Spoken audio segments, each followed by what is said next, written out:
আসসালামু আলাইকুম। মুরগির শরীরে ক্যালসিয়ামের ঘাটতি পড়লে মুরগির হাড়গুলো নরম হয়ে যায়, যে কারণে অনেক মুরগির পাক এবং অনেক মুরগির পাগুলো ভেঙে যায়। এমন পরিস্থিতিতে মুরগিকে জবাই না করে মুরগিকে আলাদা করে রেখে দিতে পারেন।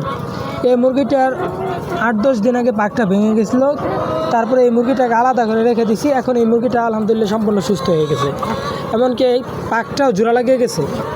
আবার বর্তমানে দেখেন এই যে এই মুরগিটার একটা পাক ভেঙে গেছে, এই পাকটা ভেঙে গেছে, যে কারণে নড়বড় একেবারে।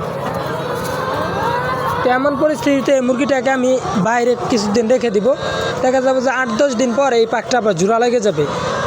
মানুষের শরীরে হাড়গুলা ভেঙে গেলে প্লাস্টার করা হয়, যে কারণে হাড়গুলা একবারে সম্পূর্ণভাবে জোড়া লাগে, কিন্তু মুরগির যেহেতু এইসব কোনো কিছু করা হয় না, যে কারণে হাড়টা একটু খুঁজুমুজু হয়ে জোড়া লাগে, তবু আর কি মুরগিটা সুস্থ থাকে এবং সম্পূর্ণভাবে ডিম দেয়।